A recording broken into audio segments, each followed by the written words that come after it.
May sakit daw si BBM, pero hindi niya inaasahan ang sagot niya. I am carrying my statement for this afternoon, which is what I'm going to make. It is April 14. We're going to talk about the excise tax. So this has been done today. And I challenge anyone who are saying that I am sick, that they come and exercise with me. We will see who is stronger. You come to the gym with me. Tingnan natin kung sino mas malakas magbuhat ng weight. Sa halip na makipagdebate, nagbigay siya ng isang hamon sa mga nagsasabi nito na isang workout challenge na mag-exercise sabay-sabay sila. Pero alam mo, gusto ko nga sabihin, ang mga kababayan naman natin, ngayon, tiniyak ko na makita ninyo na hindi totoo yung mga sinasabi nila, na kasinungalingan yan. Kaya mula ngayon, yung mga taong yan na nagsabi sa inyo na may sakit ako, na baldado na ako, ngayon alam ninyo, puro sinungaling ng mga yan. Kaya't lahat ng sasabihin ng mga yan, kasinungalingan. Kaya't huwag nyo nang paniwalaan kung sino man yung mga yun. Now you know who the liars are and who is telling the truth. And once again, I think it's very, very easy and very clear that I'm in very, very good health. I just had everything. My numbers are. I just had my regular blood test kasi nagpapaano ako ng vitamins and everything, and I'm fine. I'm really quite fine. The last time that I went to the hospital was to have my CAT scan to show na yung diverticulitis ko gumaling na. So that was what? 2.5, 3 months ago? Mga ganon. So that's all these reports of me going to the hospital. I haven't been to the hospital for 3 months, and even then it was just to have a CAT scan, because the CAT scan to tell my doctors if the diverticulitis has completely been fixed, and it was, and I'm done. My diet is back to normal. My exercise is back to normal. I still exercise 3-4 times a week. I'm watching my food better than before. But you know, so people. Medicine, sir? I'm sorry. Maintenance medicine. Maintenance medicine for no. I have two. One for gout, which is lopurinol. Ano mga nasa lahi namin mga Ilocano magka-gout eh. And the other is for high blood pressure, for hypertension. Those are the only two medicines that I take. The others that I take are nothing really. When I have allergies, I take an antihistamine. Pero wala naman ngayon. Aside from that, that's it. That's it. I'm not a great believer in supplements. If you eat well and you exercise regularly and you get regular sleep, yun lang medyo kulang ako yung tulog. But otherwise, everything is normal. And I'm happy to say that I'm healthy. You want me to do more jumping jack? Army dozen. I can do the army dozen. Nag-army dozen ako kuminsan. All right. Anyway, down to serious business. I'd like to cover some points that we have been discussing again together with the different agencies and including the Uplift committee, and we have some further announcements. Well, first of all,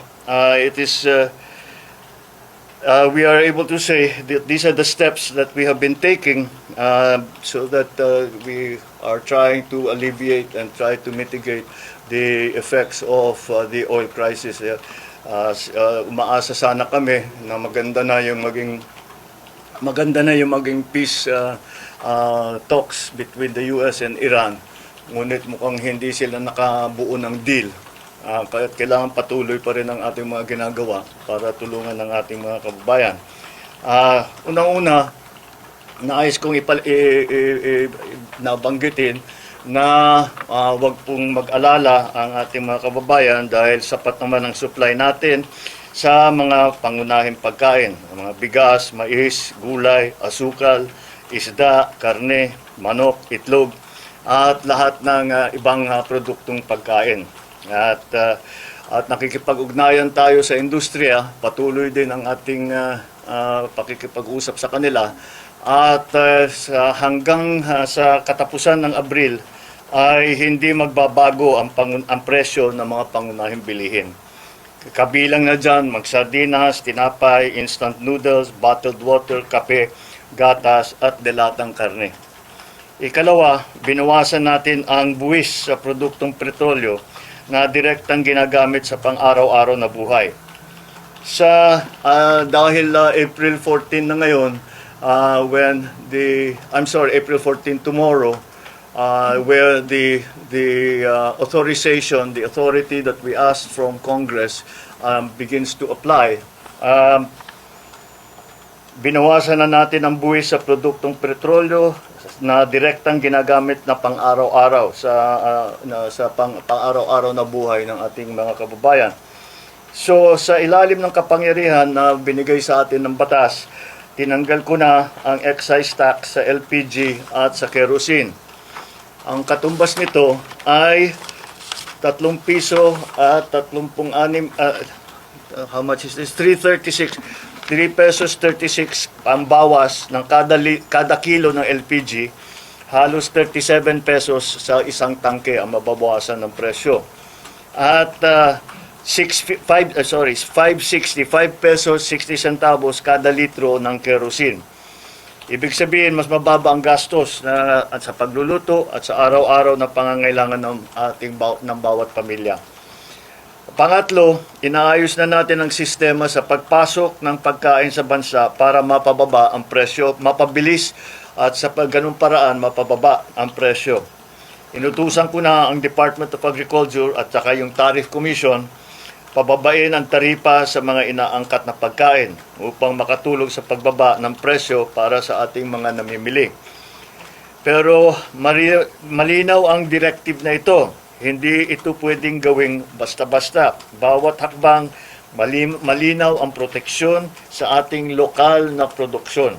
Poprotektahan natin ang mga consumer, ang mga magsasaka at ng industriya.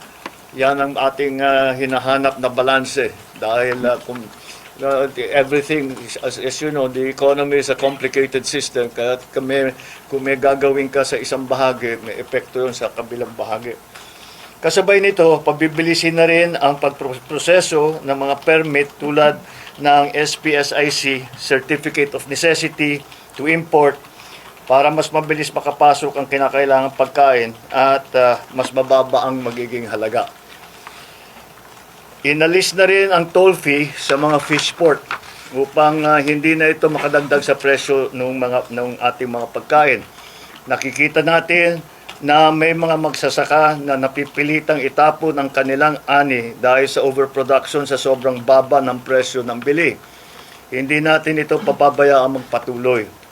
Kaya bibilhin na muna ng Department of Agriculture ang sobrang produksyon.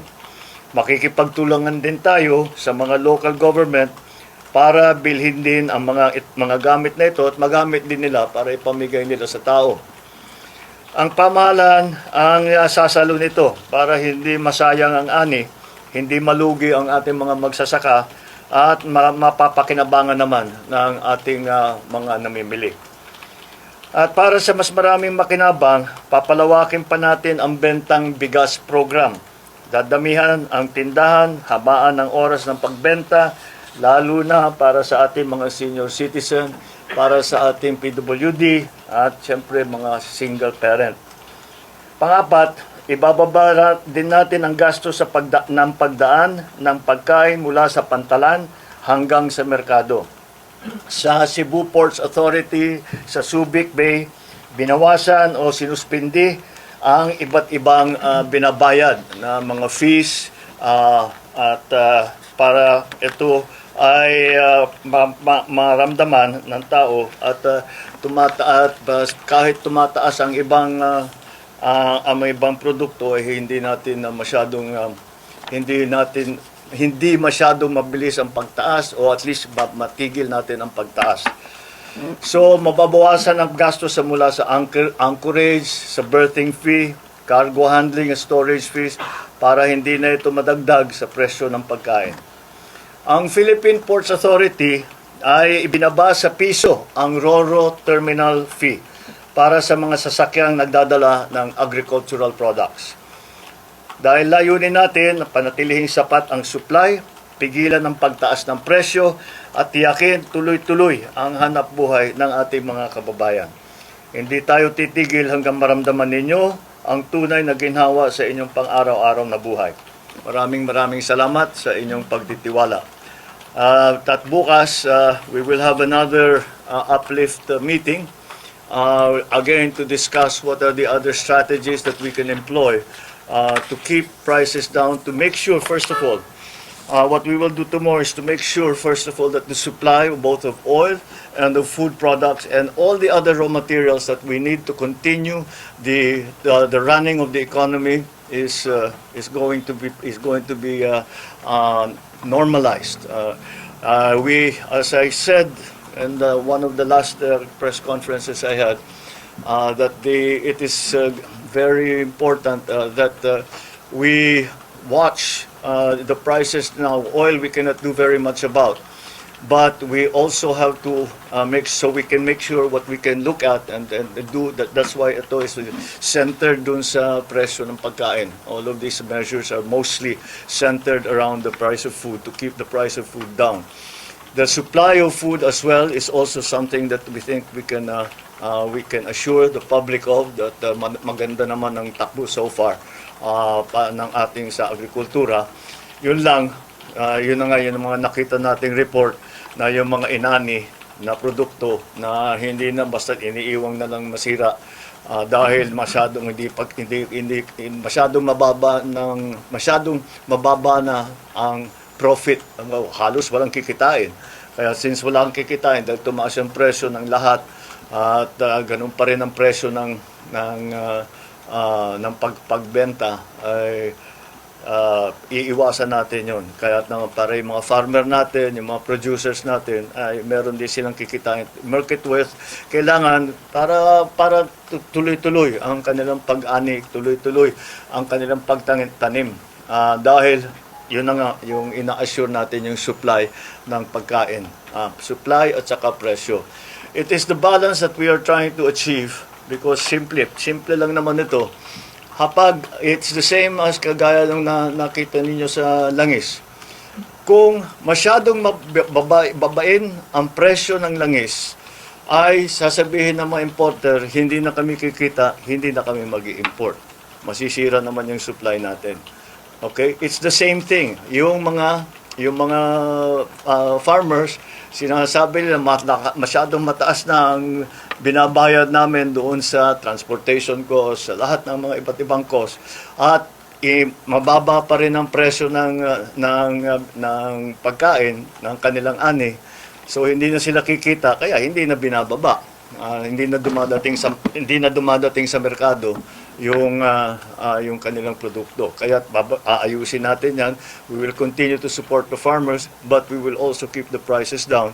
The gap that we have to close will be closed by government. It will be government funds that we will have to use. We will have to take funds from other projects, other programs, to make sure that is something that we have attended to. All right, so that's basically the announcement for today. I know that people have been asking about what we are going to do about the excise tax. I hope I have provided the answer for you today, and that will be again a point of discussion for us tomorrow at the uplift meeting. And that's it for now. Thank you. Sir, how about the VAT po on How fuel about- products? Will it be discussed din sa uplift meeting? Yung sa VAT, there are calls po to suspend the VAT.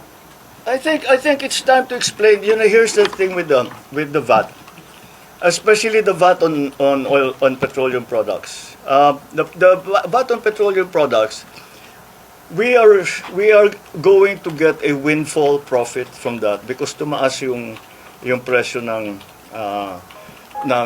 crudo, and because of that, all the importations will have.